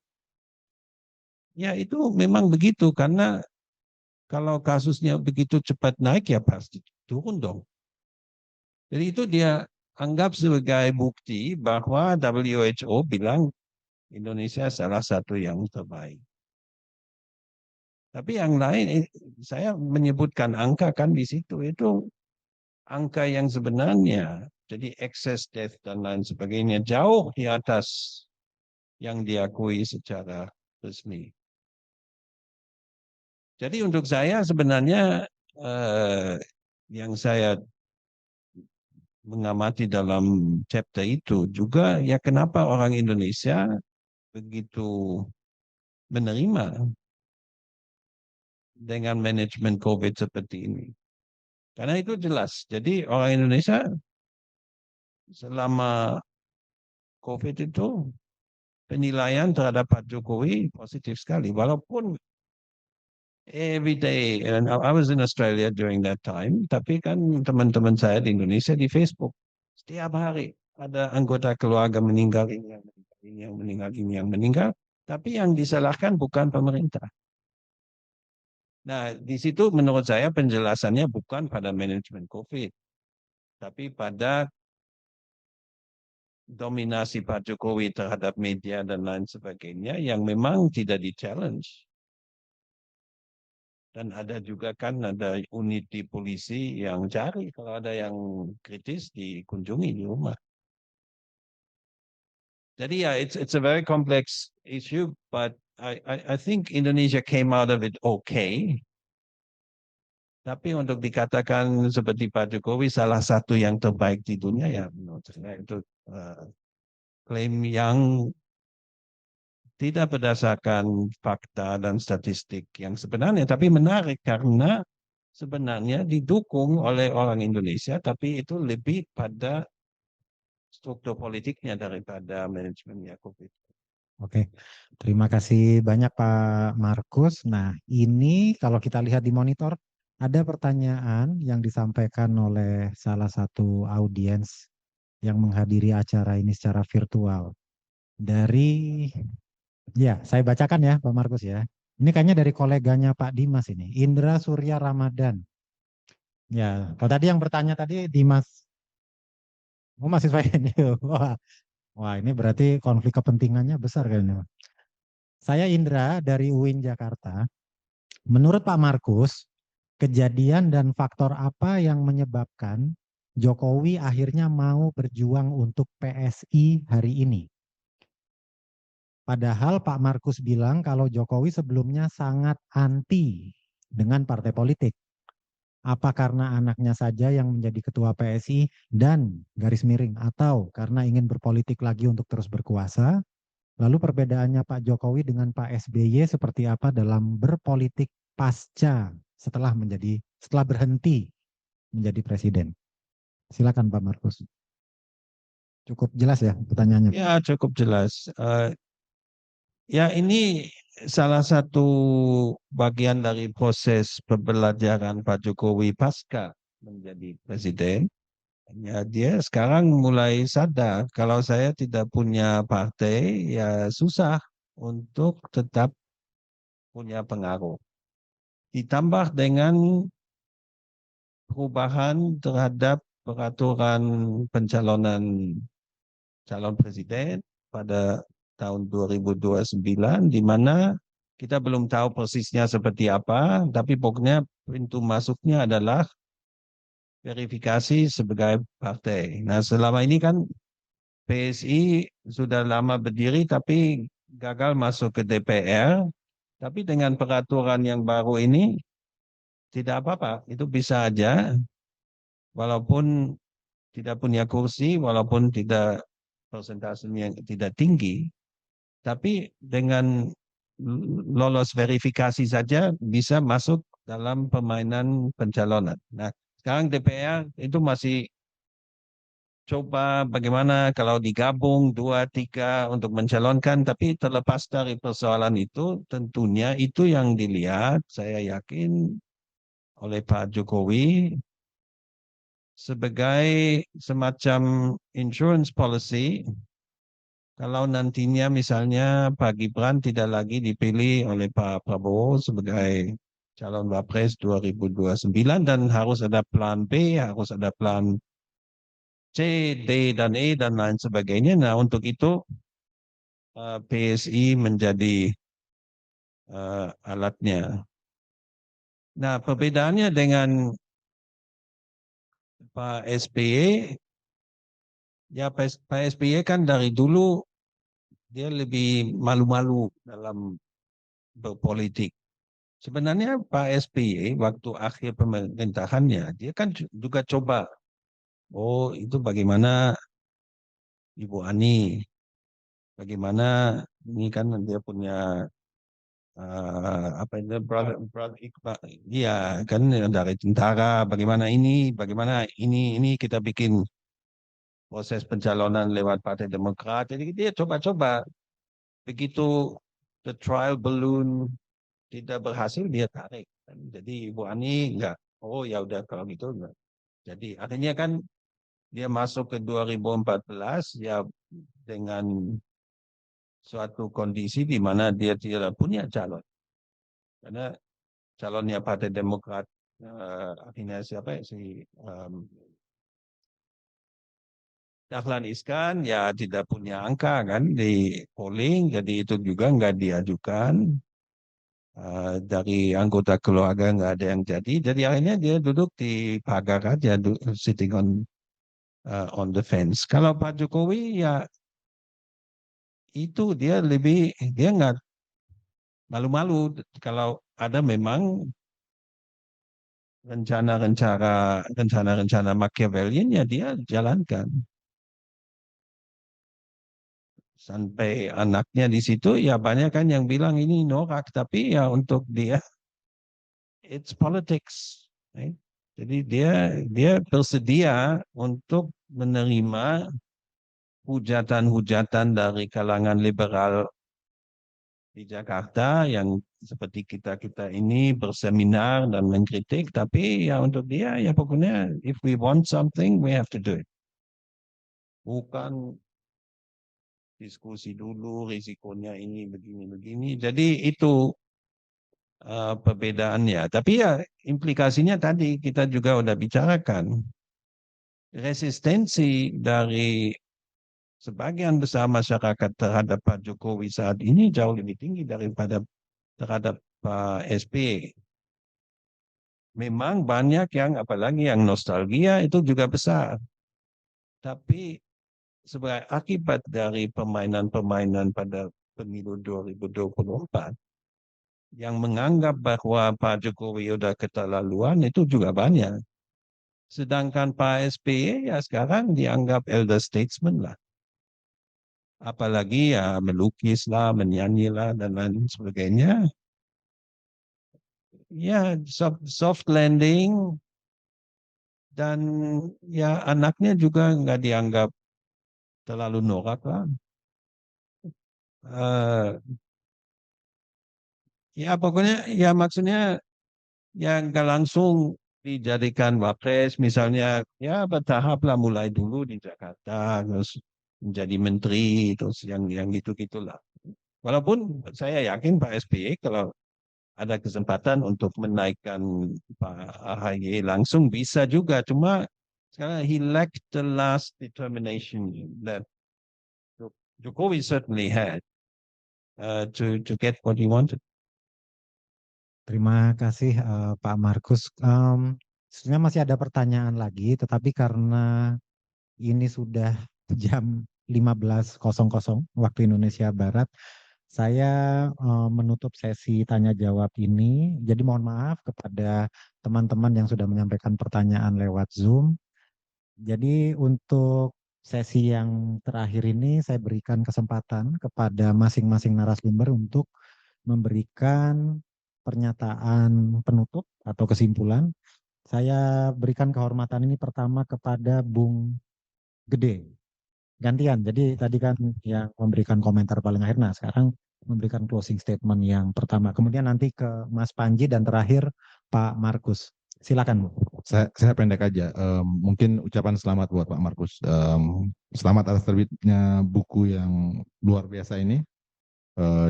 Dinanti banyak orang, dan seperti yang Bung Azri sampaikan, bukunya available for free.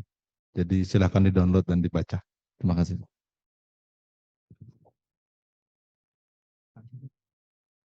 Saya bukan hanya selamat terhadap Pak Markus, tapi juga terima kasih ya sudah ini bukan pekerjaan yang tentunya mudah untuk menuliskan manuskrip penting ini, dan saya sangat senang sekali menjadi bagian yang ikut membaca, jadi generasi yang membaca ya, walaupun tentu yang ditulis tuh juga kita bisa berbeda pendapat ya tentang kontroversi Pak Jokowi, tentu ada kelebihan dan kekurangan.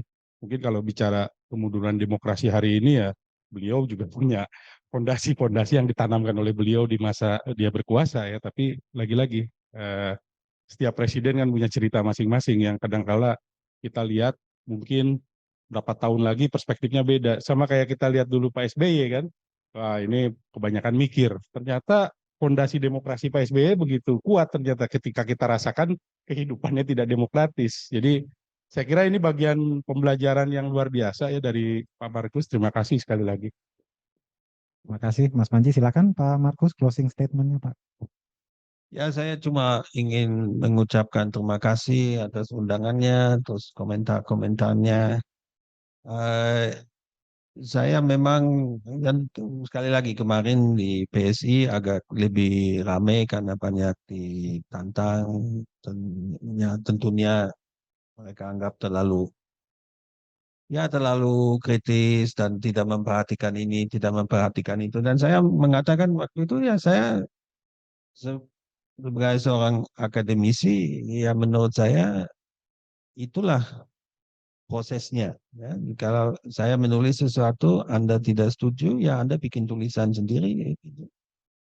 That's what scholarship is. Jadi saya juga nggak merasa berada dalam posisi harus membela diri. Kalau memang ada anggapan seperti ini, ya saya terima.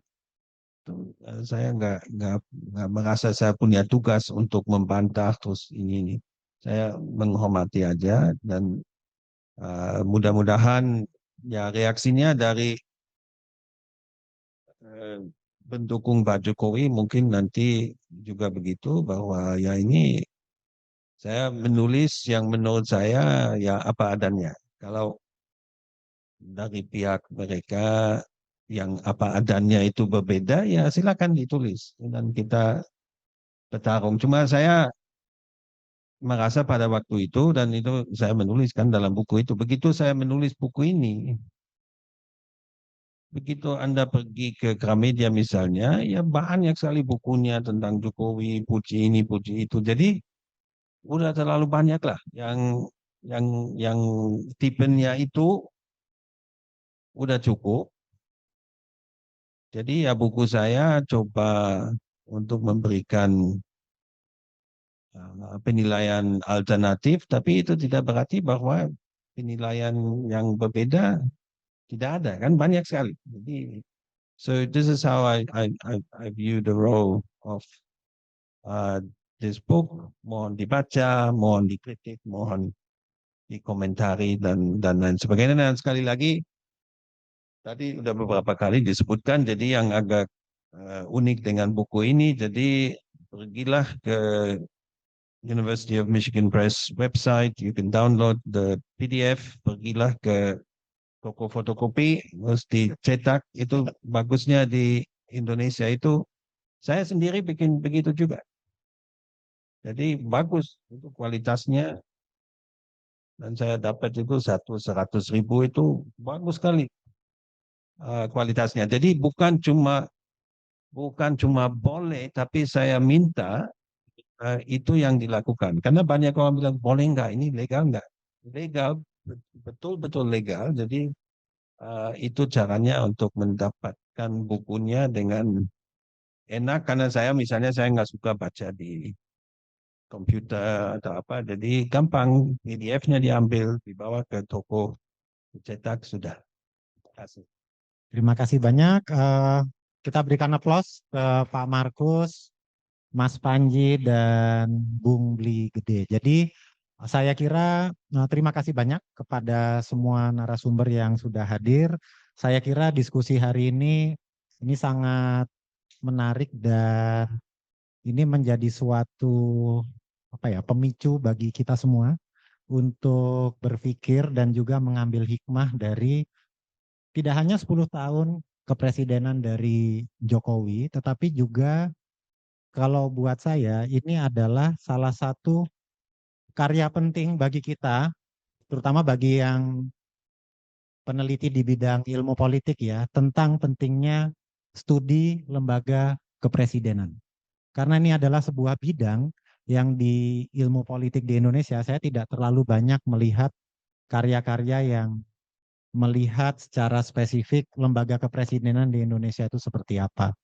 Ketika saya pulang ke Indonesia 2 tahun yang lalu untuk wawancara buat disertasi saya, salah satu narasumber saya, informan saya adalah Profesor Ramlan Surbakti, dan beliau itu sangat punya perhatian yang besar tentang lembaga kepresidenan, karena pidato guru besar beliau di Universitas Erlangga itu adalah tentang lembaga kepresidenan. Jadi ketika saya ngobrol dengan beliau dan saya cerita, oh saya waktu di Amerika, second field saya itu American Politics dan saya mengambil kelas tentang American Presidency.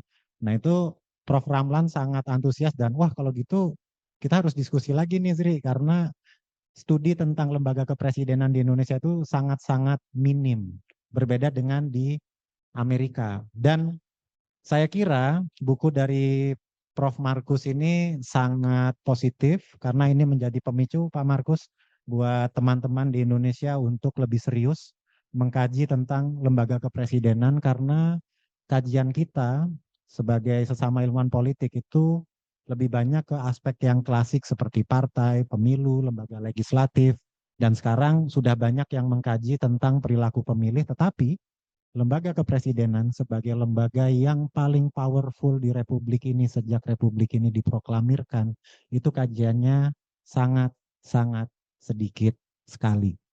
Dan buku dari Pak Markus ini adalah kontribusi yang luar biasa karena yang saya ketahui Pak Markus, ini bukan biografi saya kira ya, buku yang mengkaji tentang kepresidenan di Indonesia yang mendapatkan data primer seperti yang tadi disampaikan oleh Mas Panji yang dikaji secara akademik itu yang saya tahu baru buku ini. Jadi yang datanya benar-benar dari wawancara ya. Dulu ada Bernard Dam nulis tentang Bung Karno itu secondary, terus David Jenkins nulis juga gitu. Satu kali wawancara ya. Dan Relson juga sama, kemudian ada juga Greg Barton yang disebut sama Pak Markus di bukunya tentang Gus Dur. Dan saya kira ini sangat baik karena kalau di Amerika sendiri itu kajian tentang sebuah kepresidenan itu biasanya ngambil dari secondary sources, sumber-sumber sekunder karena setiap presiden, mantan presiden di Amerika itu mereka biasanya bikin perpustakaan sendiri. Dan di situ itu semua arsipnya, korespondensinya, keputusan-keputusan yang dia lihat itu dibuka, bisa diakses oleh publik. Dan itu sangat membantu bagi akademisi di sana untuk bisa mempelajari lembaga kepresidenan secara serius.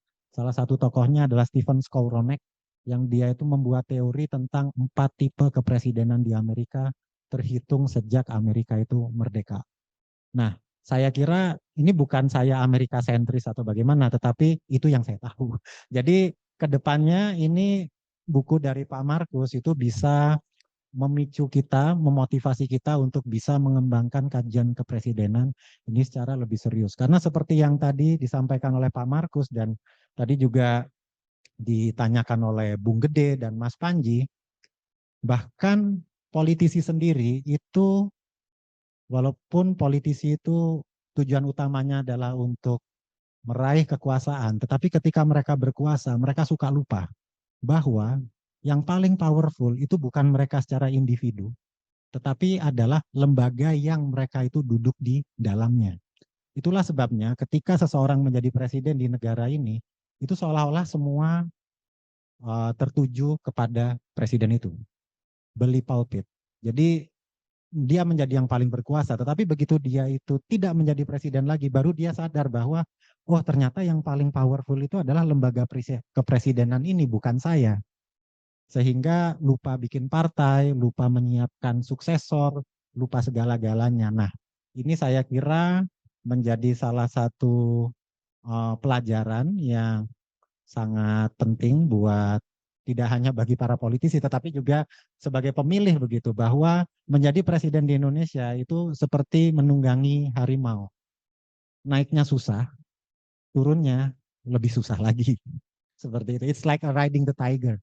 Dan membaca bukunya Prof. Markus ini mengingatkan saya kepada salah satu buku yang Pak Markus juga kutip, dan saya tidak tahu apakah Pak Markus tersanjung atau jadi tersinggung kalau saya sebut buku ini. Ini mengingatkan saya pada bukunya David Jenkins, Soeharto and His Generals. Terutama di bab 2 ketika Pak Markus itu menjelaskan tentang I take the one by one.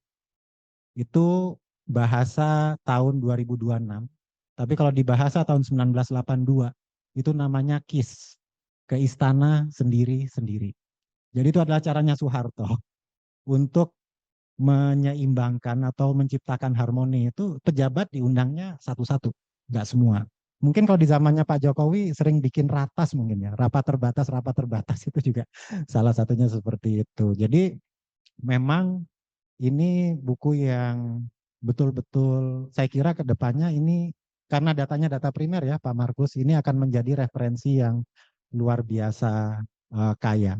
Dan yang terakhir yang ingin saya sampaikan adalah tadi terkait dengan yang disampaikan oleh Mas Panji, Bung Gede, dan Pak Markus soal politik Jawa yang menurut Pak Markus, saya membantah ini bukan politik Jawa karena semua penguasa di negara lain juga melakukan praktek Machiavellian dalam istilah bukunya Pak Markus. Praktek Machiavellian yang sama. Jadi kalau tadi Pak Markus ketika saya tanya, Pak Markus apa pentingnya buku ini? Pak Markus bilang, pentingnya buku ini adalah supaya orang-orang di negara barat itu ngerti negara Global South itu seperti apa dengan melihat Indonesia. Karena Indonesia itu adalah salah satu negara terpenting di Global South.